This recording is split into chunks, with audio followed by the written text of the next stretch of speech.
Hola, bienvenidos.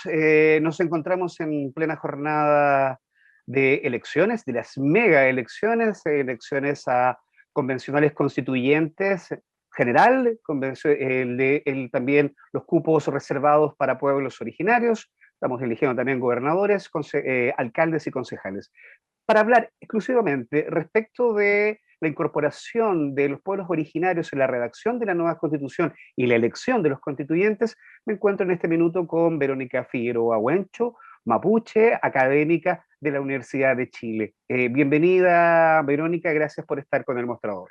Mari Lamien, muchas gracias por la invitación a conversar de este tema, ¿no? Que nos tiene con tantas expectativas, un momento histórico, no solamente en la vida del Estado chileno, también en la vida de los pueblos indígenas que habitamos este territorio. Qué bien, qué bien, qué bien que se respira ese entusiasmo. Verónica, quisiera partir contigo. ¿Se han experimentado en el proceso previo a las elecciones complicaciones en torno, digamos, a que no está muy claro para la gente en general, pero específico también para los pueblos originarios, que tienen una diversificación, tienen otra papeleta, tienen que solicitarlo, y esto lo pongo como piso para saber que efectivamente la comunicación no fue muy efectiva en torno a los procedimientos. Me gustaría partir con eso contigo, dónde están los cuellos de botella y cómo podemos ir solucionando eso en el proceso. Eso yo creo que es fundamental, sobre todo porque la gente debe estar yendo a las mesas de votación y es importante que tengan muy claro qué es lo que deben hacer exigible en la mesa. Y claramente uno de los cuellos de botella que cuando se discutieron los escaños reservados para la participación de los pueblos indígenas en la Convención Constituyente fue la elaboración de un padrón especial, ¿no? Si bien la propuesta de los pueblos indígenas iban porque al momento de llegar a la mesa yo decidiera si votaba por escaños, digamos, por candidatos a través de un padrón nacional, se decidió que esa elección, solo para constituyentes, eso también es importante, solo para convencionales constituyentes se dé a través de un padrón especial que hizo el CERVEL para electores indígenas. Entonces, lo primero que yo llamaría a las personas que nos autoidentificamos como indígenas es entrar a la página del CERVEL, buscarnos en el padrón especial indígena y ver que efectivamente nuestro nombre esté ahí. Cabe recordar que tuvimos plazo hasta el 25 de febrero para buscarnos allí y si no, hacer una solicitud directamente a través de la CONADI, ¿no? Para tener la certificación indígena y luego al CERVEL. Entonces, ahí hay un primer elemento, la gente tiene que saber que si quiere votar por escaño reservado, debe estar en ese padrón y debe llegar a la mesa electoral y pedirle al vocal de mesa, decirle, yo quiero votar para constituyente por escaño reservado, por lo tanto lo van a buscar o la van a buscar en ese padrón, y una vez que la encuentren en ese padrón le van a pasar una papeleta. Esa papeleta, a diferencia de las y los otros constituyentes, es de color verde. Pero no es cualquier papeleta, le van a pasar una papeleta verde que corresponde a candidatos y candidatas constituyentes de su mismo pueblo. Es decir, en mi caso me van a buscar Verónica Figueroa Huencho, estoy en el padrón especial indígena, me van a pasar la papeleta del pueblo mapuche y ahí voy a encontrar las y los 39 candidatos que van a escaños reservados por el pueblo mapuche. También es importante saber que esa misma papeleta va a ser, es la misma papeleta a nivel nacional.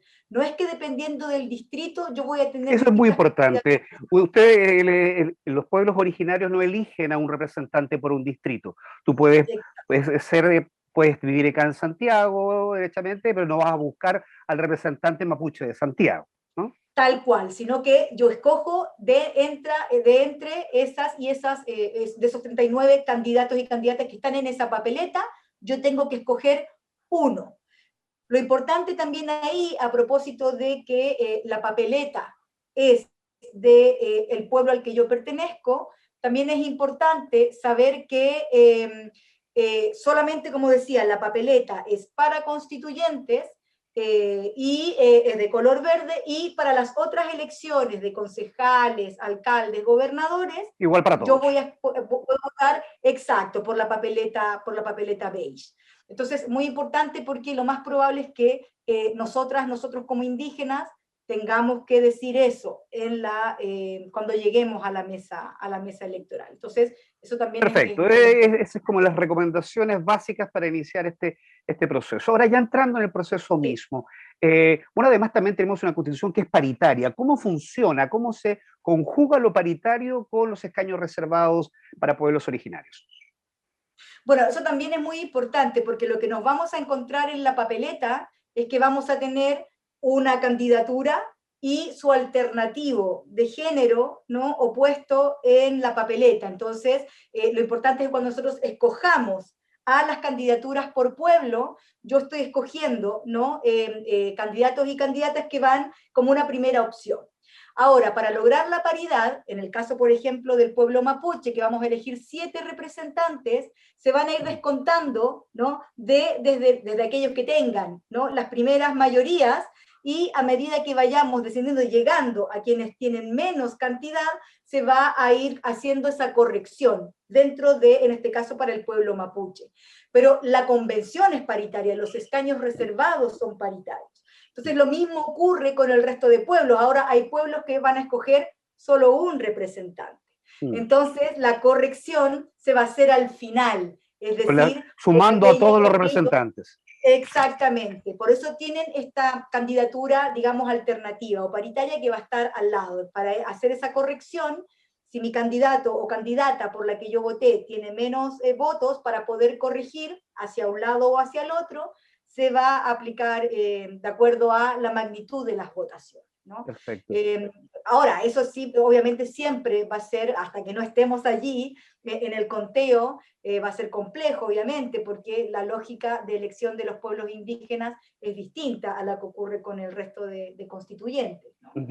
Ahora, pensando ya en el evento que tenemos a nuestras nuevas autoridades, a los convencionales constituyentes en cupos reservados para pueblos originarios, ¿cuáles son, a tu criterio, si bien tú representas, eres parte, digamos, de un pueblo, pero ustedes tienen comunicación con los otros pueblos, cuáles serían los mínimos, ya que estamos en esta agenda de los mínimos comunes, cuáles serían los mínimos y los máximos, ¿no?, que deberían estar presentes en la redacción de una nueva constitución en donde van a tener un voto muy relevante, porque pesan exactamente igual estos cupos en escaños reservados? ¿Cuáles serían esos mínimos y esos máximos a aspirar?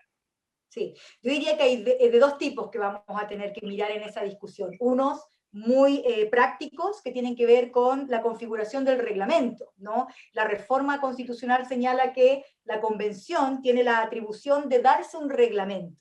Y en ese reglamento los pueblos indígenas van a buscar instalar un proceso sustantivo que es consultar, de acuerdo a lo establecido en el artículo 6 del convenio 169 de la OIT, un proyecto de constitución antes de que se produzca el plebiscito ratificatorio final. A ver, Entonces, las reglas... para ir profundizando. Entonces, uno de los primeros elementos, para dejarlo bastante claro, es que ustedes van a solicitar la realización de una consulta indígena, tal como lo señala el artículo 169 de la OIT. ¿Cómo va a funcionar? ¿Cómo se va a conjugar esa consulta indígena en el curso? Porque esto va a estar la discusión en pleno apogeo del reglamento para la nueva constitución. Así es, bueno, y eso tiene que ver también con los procedimientos que se den en el reglamento. Recordemos que en el reglamento tienen que quedar, por ejemplo, establecidos cómo se va a trabajar, si se va a trabajar en comisiones, y por lo tanto allí sí las comisiones van a ser temáticas, si los pueblos indígenas van a tener una comisión específica o va a ser transversal, ¿no? Algunas y algunos creemos que los pueblos indígenas deben estar presentes en todas las temáticas que se discutan en la Constitución. El reglamento va a establecer los sistemas de rendición de cuentas y transparencia. Por lo tanto, a medida que se vaya trabajando en el proyecto de constitución, las y los constituyentes indígenas deben ir generando sistemas de rendición de cuentas, de accountability, también en sus propios territorios, con sus propias organizaciones, de acuerdo a sus propios sistemas. Entonces, eso supondría que la consulta no es algo que ocurre al final de un proceso, sino que debe ser informado de manera oportuna. No se habla de una consulta que tiene un carácter previo e informado antes de que ocurra la consulta. Ahora, ojo que esta es una responsabilidad de la convención.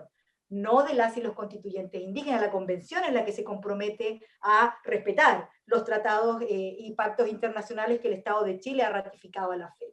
Claro, Entonces, porque no es un tema a elección, o sea, el Estado chileno ratificó el artículo 169 de la OIT, por lo tanto, no es algo que se pueda, digamos, obviar, tiene que ser o ser, ¿no?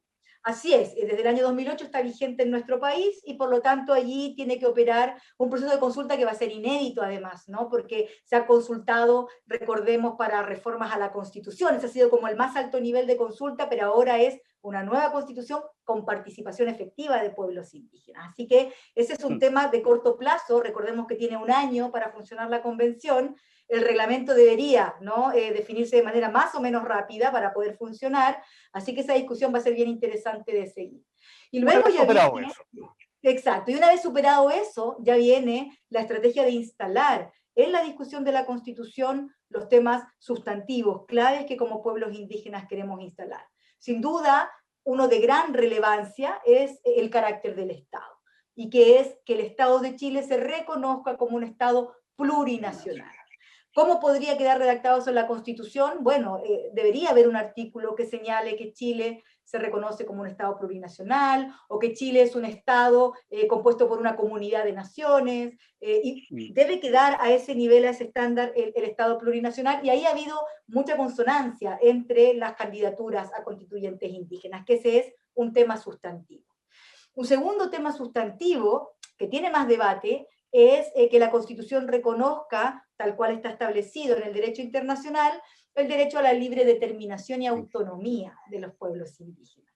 Y esa libre determinación significa encontrar dentro de la vida de este Estado espacios para que los pueblos indígenas tengamos representación. Por ejemplo, hoy día no existen sistemas de que tengamos, por ejemplo, en el Congreso, escaños reservados permanentes para pueblos indígenas, o que en los consejos comunales, regionales, existan espacios para esa representación, o que en el Ejecutivo existan espacios en la definición de política pública, o que en el Poder Judicial, por ejemplo, existan espacios para el derecho consuetudinario o aplicación en ciertos territorios del derecho indígena. Por tanto, la libre determinación va a ser un tema a discutir. Y luego, sin duda, el más complejo, diría yo, pero que nosotros buscamos instalar, que es la de la autonomía. Y esa autonomía ¿Qué puede implica ser esa autonomía? entendida, dentro de este Estado puede ser entendida como la posibilidad, la capacidad que tenemos en cuanto pueblos de tomar decisiones para nosotros mismos, por ejemplo, respecto de los modelos educativos, de los modelos de salud, del valor de nuestra lengua, ¿verdad?, en la vida del Estado. Y el otro, que son las autonomías, la primera sería de tipo funcional, esta que mencioné recién, y la segunda de tipo territorial, que es establecer dentro del Estado de Chile espacios para el autogobierno, que no significa espacios segmentados donde solo vivan personas indígenas, ¿no? Si uno piensa en los casos que más nos gusta mirar, los casos o anglosajones, o el caso europeo, el caso de España, por ejemplo, dentro de estas comunidades autónomas existen espacios para que quien quiera vivir bajo esos parámetros pueda hacerlo. Entonces, más bien tiene que ver con autonomías donde se puedan establecer ciertas reglas, cierta delegación de poder a pueblos indígenas en consonancia con lo que el Estado o con lo que esta Constitución en definitiva deje como paraguas para ese ejercicio de derecho. Entonces, te diría que los máximos son plurinacionalidad, autonomía y libre determinación. Y de allí se desprenden ya derechos lingüísticos, que Chile asuma que somos un país plurilingüe, por ejemplo, ¿no? Espacios para esta participación, como decía, en distintos niveles del Estado, en fin, yo creo que hay harto espacio para innovar. Y los derechos, por cierto, que buscamos también, los derechos de la madre tierra, que no es algo nuevo, digamos, Protección sino de la que naturaleza. tal cual, en el caso canadiense existe reconocer a la madre tierra como sujeta de derechos, y por lo tanto cómo generamos modelos económicos, políticos, ¿verdad?, de relación con los territorios desde el respeto a la O madre sea, tierra, ¿no? eso sería como el cordón que nos lleva a hablar de sustentabilidad. Ahí va a haber mucha Absolutamente. relación también con aquellas agendas que son derechamente ambientales y medioambientales. Absolutamente, absolutamente, porque además si pensamos en los temas de cambio climático, los Mm. temas que Chile tiene que abordar en los próximos 30 años, 15 años incluso, temas de soberanía alimentaria, por ejemplo, también se ha Mm. discutido que quede en la Constitución, ¿no?, el derecho a la alimentación como un derecho básico, universal, que el Estado debe garantizar.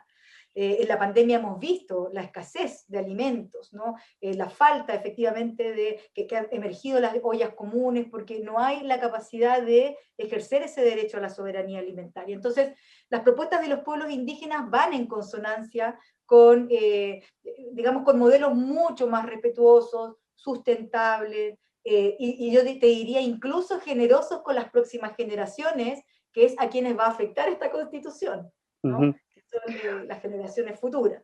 Sí, Verónica, también como para ir cerrando, si bien la Constitución no pretende ni lo será la solución a muchos de los conflictos que experimentamos como país y pensando también en que se reconozca esta condición de plurinacional, eh, pero ¿cómo lo ves tú? ¿Tú crees que de alguna manera la discusión que se vaya a dar en la Convención Constituyente sobre estas materias se va a ir de alguna manera también entretejiendo digamos, con decisiones políticas que pasan digamos, por una cuerda distinta y que tienen que ver también con la conflictividad que viene arrastrando el país hace bastante tiempo, la falta de voluntad política de parte del gobierno central por resolver estos problemas? ¿De qué manera también tú crees que esta discusión de profundidad que va a tener la Asamblea Constituyente podría también ser una especie de canal, una especie de válvula para ir solucionando los otros problemas que son ya más de carácter político? Sí, esa es una excelente pregunta, porque mientras esté funcionando la convención, sigue operando, ¿no?, la política del gobierno de turno y la política de los últimos gobiernos del retorno a la democracia con la Araucanía, con los pueblos indígenas en general, pero en la Araucanía en particular ha sido la misma: militarizar, aumentar, ¿no?, los recursos para estas instituciones del Estado que tienen el monopolio del uso de la fuerza, y por lo tanto, de alguna manera el trabajo de la convención yo creo que también va a captar la atención de las comunidades que estamos esperanzadas, la mayoría de las personas indígenas, en lo que quede en la Constitución, ¿no? Y sobre todo en cómo creemos que, bueno, este domingo ya vamos a saberlo, pero cómo quede, ¿no?, constituida la convención. Creo que es importante que estemos muy atentos y atentas a las violaciones a derechos humanos de los pueblos indígenas, cómo va a operar efectivamente esa política, comprender que hay sectores dentro del mundo mapuche en particular que se están restando de participar de la convención porque no confían en el Estado, ¿no? Sienten que ha habido una mentira sistemática de parte del Estado, pero habemos, yo diría, una gran mayoría que estamos apostando por una vía institucional. Entonces, creo que más bien estamos mirando con esperanza este proceso de esas discusiones, y por eso lo que decíamos, la transparencia del proceso, que no haya espacios oscuros, que no haya temas vetados, ver que nuestras y nuestros constituyentes tienen la posibilidad de participar en esta discusión, eso va a ser fundamental también para que el camino se vayan construyendo las confianzas, ¿no? Yo realmente espero que así sea, hay mucha esperanza de que así sea. Es la primera vez en nuestra historia, después de más de 200 años de existencia, que ocurre algo así. Yo creo que algo que nuestros ancestros y ancestras ¿no?, habrían soñado alguna vez con un Que, proceso como este. sí, qué interesante lo que acabas de decir, porque es muy común escuchar frente a esta contingencia que estas son las elecciones más importantes de los últimos 30 años, pero para los pueblos indígenas estamos hablando de mínimo 200 años. Eso es Así es. muy relevante. Muchísimas gracias, Verónica, por este contacto. No cabe la menor duda que vamos a seguir conversando cuando ya tengamos electos a los convencionales constituyentes en escaños reservados. Muchas gracias, Verónica, por haber tenido este contacto con el mostrador. Chatumay, muchas gracias a ustedes por la invitación y eso, a mirar con mucha esperanza este proceso.